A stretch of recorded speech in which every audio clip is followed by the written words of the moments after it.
Hello, Jello. Hi there, Grizzly Bear. How are you, Caribou? What's up, Buttercup? Not much, Coconut. Hi, Pumpkin Pie. How you been, Dolphin? Just great, Rattlesnake. What's shaking, little bacon? Can you get your bacon shaken? Not a lot, Tater Tot. This is how our day begins. Well, welcome to meeting time, October 21st, Wednesday today. Well, I'm really glad that you were able to be with us again today. I hope that you were able to watch the video on the Vesperman Farm tour with Miss Ann. What was your favorite part of that whole thing? Did you like all the animals? What was your favorite animal that you saw on the farm? How about that wagon ride out to the pumpkin patch? Was that fun? How about the corn maze? Did you like going through there? It went really fast, didn't it? Yeah, it was a lot of fun, and I hope that you enjoyed the video as much as we did. So, some of the things that we were working on this morning before preschool is we were working on our scissor work. So, remember, with our scissors, we need to practice because we have muscles in our hands and we need to flex them to get them to work. So, of course, we have our scissors, and our thumb goes in the small one, and the rest of our fingers go in the big one. Now, you can see I have some tape on mine because, that helps me remember, that's where my thumb goes, is up here. So, and when I cut, I don't cut like this. No, that's not right. We need to make sure that our thumb is going up to the ceiling so we can cut like this. Now, some of the things that we did today is Miss Olivia made some strips of paper, and you see I put some stickers on there, and I used Halloween stickers. So this is a pirate, and then I also did some like this, okay? So it's just little strips of paper that you can create really quickly at home. And you're just going to cut along the lines. And you can see as I'm cutting, I move the paper and I move the scissors. And you can see my hand, my thumb is pointing toward the ceiling where it should be. And the rest of my fingers are pointed down. And I'm just going to cut all the way up to that sticker. So then I have it like this. Now, if you want to, you can cut those pieces off, and then you have your sticker. And then what we created with all those lovely stickers is we made a collage with all the pieces that we cut off. So you can see here, this is one of our friend's examples.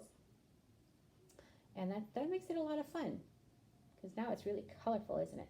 And look at all the different stickers that are on this. So there's a lot of Halloween stickers on here. So have fun using scissors and practicing your scissors and strengthening those muscles in your hand, no matter if it's your right hand or your left hand, okay? Miss Olivia's not as good as her left hand. I'm right-handed when it comes to scissors. All right, another activity that you're going to make is a little mouse. And the mouse is for our next rhyme, which is Hickory Dickory Dock. So why don't we go ahead and do Hickory Dickory Dock while we're thinking about it. So Hickory Dickory Dock, of course, is with the clock. And we like to sing a song to help us remember the words. Let's go ahead. I'm going to go ahead and teach it to you, and I'm going to do it really slow, and then I'll do it a second time, and you can join in when you have a little bit of the song in your head. Hickory dickory dock, the mouse ran up the clock. The clock struck one, the mouse ran down. Hickory dickory dock. Are you ready to join in now? Let's go ahead. Hickory dickory dock, the mouse ran up the clock. The clock struck one, the mouse ran down. Hickory dickory dock. So this is our new nursery rhyme for the week. Hickory dickory dock. And that's why we're making the little mouse that you found in your package. Okay, so that's what it's going to look like. So I put the ears and the head, the body, and then of course the tail that comes off the back. Okay. All right. Well, this morning we were talking, of course, we talked about the field trip and what was our favorite thing. We were also talking about what we were learning with second step. And that one is asking for what you need or want. So we were talking about this picture right here. So the other day, Lucy was painting and needed help finding green paint. Carlos helped her, but they still didn't find any paint. Who did Lucy ask for help then? That's right. She asked the teacher. Lucy was scared, but Carlos said to use a strong, respectful voice and to face me. And guess what? It worked.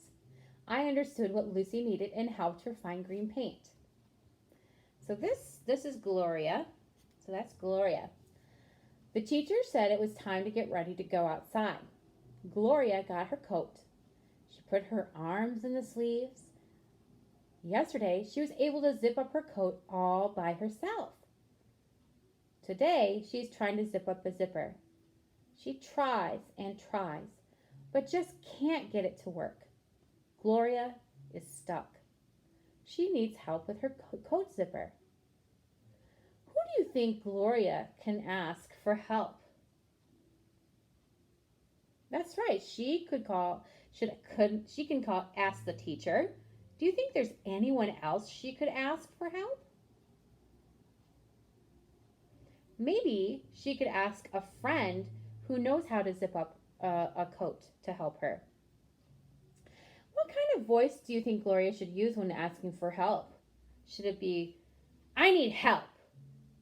Or should it be, would you help me zip up my coat, please? Clap 2 times if you think it was the second one. If you think that Gloria should face a teacher when she asks for help, wiggle your fingers. When you need to ask someone for help, look at the person and speak in a respectful voice. I want you to look at your parents or maybe a sibling that's at home with you, and I want you to pretend to ask them for help. Say, will you help please? Or will you help me please? And make sure if they say sure or if they say yes and they help you, that you always say thank you when they are done. Because you know what? It's always nice to be kind and mannerly and respectful to people when they give you help. So when you need help, make sure you use a respectful voice, because no one likes to be told what to do, but we like it when you're respectful and you say please and thank you. All right, so that was all about Gloria and asking for what you need or want today. The other day, we read a book. We read this book, The Letters Are Lost, by Lisa Campbell Ernst. And I'm not going to really read through this today, but there are some things that I want to discuss with you about this book. So when we look at a book or we look at a story, there are places that our characters are in. So for example, this first page here, A flew high in an airplane. So where would you find an airplane? It would be in the sky. So the setting for this page and this character would be in the sky. And B tumbled into the bath. So where did he fall? Or where did he tumble? He tumbled into the bathtub. Where would you find a bathtub? In the bathroom. So the setting for this page would be in the bathroom. So this page is up in the sky, in the air, and this one would be in the bathroom because that's where you find the bathtub. Let's take a look at a couple more here. So Eve found a home with some eggs.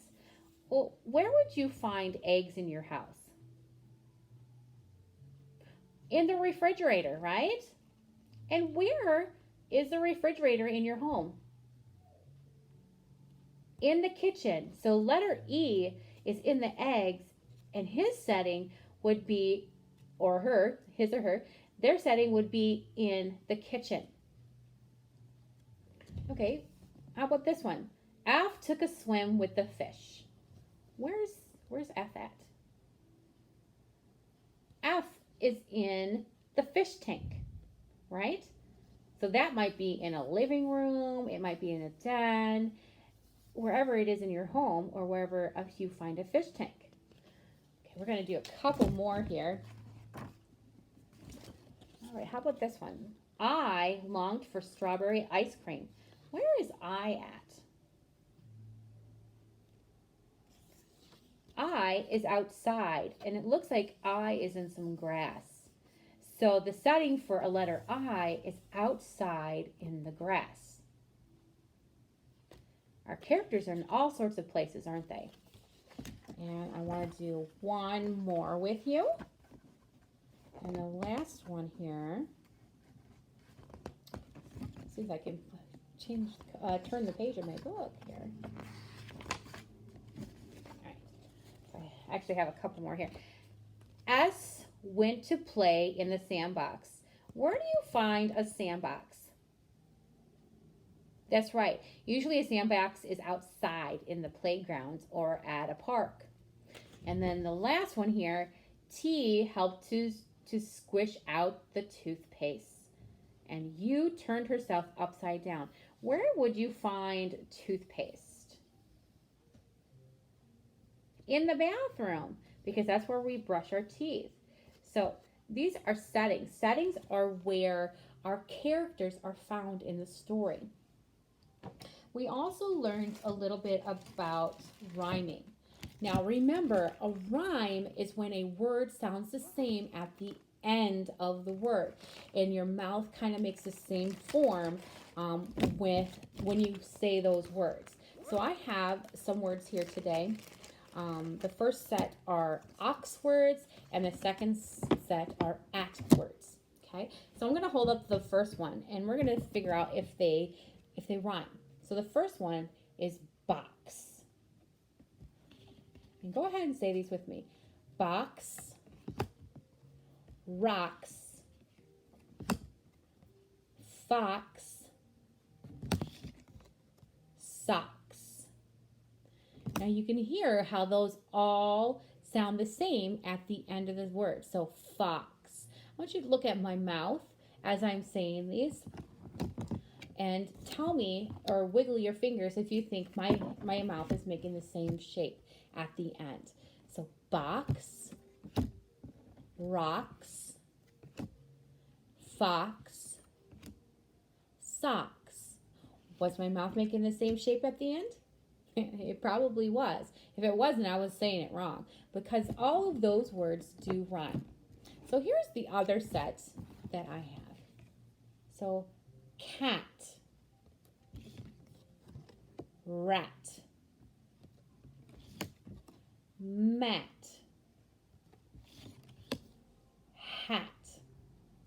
Do those ones rhyme? Yes, they do. So once again, say these with me, and maybe put your hands on your jaw so you can feel your jaw, or maybe you can put it a little bit here on your lips so you can feel how your mouth is forming those words. Rat, hat, cat, mat. Is your mouth making the same kind of form every time? Yes. All right, now I'm going to make this a little confusing. I'm going to mix these up, and I'm going to hold up two cards, and you decide if they rhyme or not. Try to do this a few times here. Let's see if I can get rhyming ones. I don't know, because I just mixed them all up. Okay, so we have rocks, box. Do those rhyme? Yes, they rhyme because they make the same sound at the end. Okay, let's see about another one. How about cat, fox? Do those rhyme? Nope, they make a different sound. Cat makes an at sound, and fox makes an ox sound. So those ones don't rhyme. Okay, let's try again. Rat, hat. Do those rhyme? Yes, they make the same sound at the end. They make the at sound at the end of the word. So hat, rat. Those rhyme. And our last ones, socks, mat. Do those rhyme? No, they don't. You've got that right. Because socks makes the ox sound at the end, and mat makes the at sound at the end. Very good.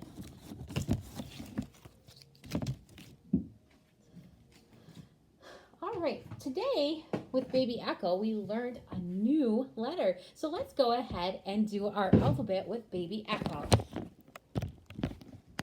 Make sure you can see it there. Okay, here we go.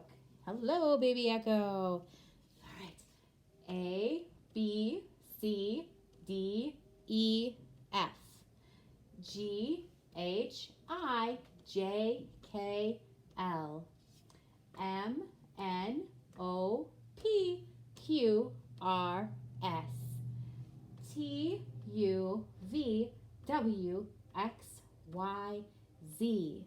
All right, Baby Echo, can you take us to our new letter? So Baby Echo is going to take us to our new letter. Okay, he's ready to go. Here we go. A, B, C, D, E, F, G, H, I, J, J. Our new letter is J today. So let's see. So letter J. J, jug, J. Go ahead and say that with me. J, jug, J. Okay, can you get your skywriters up? Remember the two fingers? We're going to go ahead and write the letter J in the sky. So the letter, capital letter J, and that's this one right here. This is the capital. Okay, that's the big one. So it goes, let's see where you can see me. So it goes, starts at the top, it goes down, makes a little curve, stop, jump to the top, and put a line across the top. Okay, let's do it one more time. So we're going to start up here, go down a little curve, jump to the top, and a line across the top. Okay, so it's like, start here, goes down in a little curve, jump up, and put the line. Now we're going to do the lowercase letter J. And what do you notice about the letter J, the lowercase one? It looks a lot like the lowercase letter I, doesn't it? This one right here. It has a dot on it too. It has the curve, and then it has a little dot. So let's go ahead and do the lowercase one. So here we go. Not quite as high this time. We're going to start a little lower. And we're going to go down, make that little curve, and boop, that dot on the top. We got to do that boop, okay? Here we go. Let's do it one more time. So start here, go down with a little curve, and a boop on the top. I always like doing the boop. All right, let's go ahead and do all of our letters that we know so far. A, apple, A. B, bat, B. C, cat, K. D, dog, D. E, add, A. F, fun, G, game, G. H, hat, H. I, itch, I. J, jug, J. And do you have this letter in your name at all? Some of you may, and some of you might not. And that's okay. All right, let's go ahead, and Baby Echo wants to show us our letter sounds. So we're going to do our letter sounds with Baby Echo now. So go ahead and say these with us. A, B, K, D, E, F, G, H, I, J. Good job.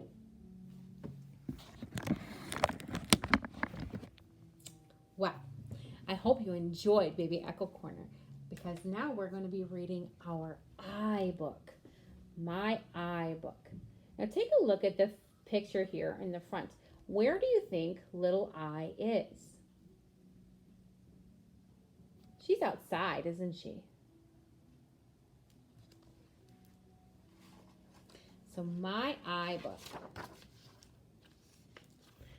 Little I had a box. I will fill my box, she said.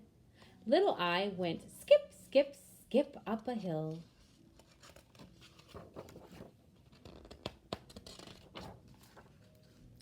She found inchworms. Lots of little inchworms. The inchworms wiggled and wiggled. What wiggly inchworms, she said.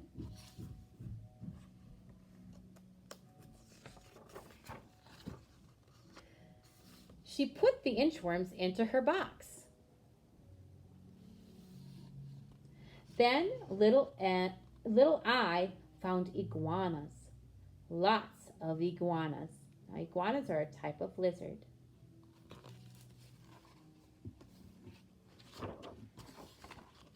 The iguanas wiggled.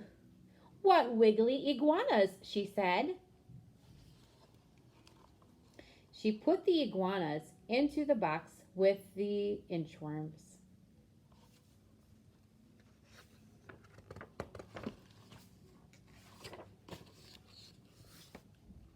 The inchworms were not happy. Out they jumped. So all the inchworms jumped out. The iguanas jumped out too. Away they went. Oh my goodness, look at them run away from little I.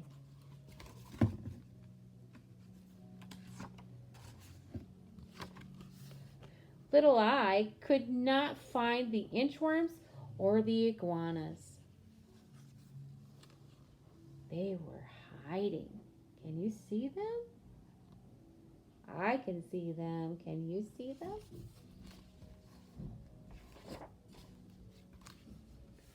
Little I found an igloo. She put the igloo into her box.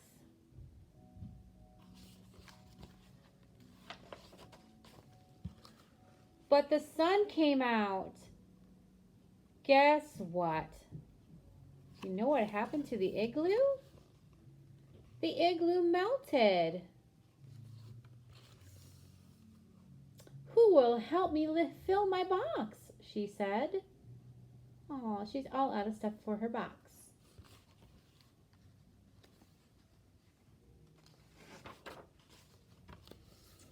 An Indian came by. I will help you fill your box, she said. The Indian found an Indian dress, Indian moccasins,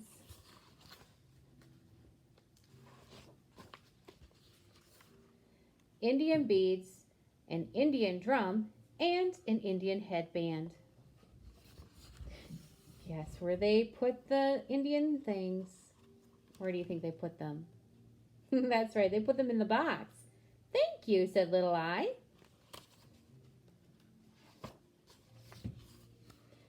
Now I will dress like an Indian. And she did. So here are some of our I words. Iguana.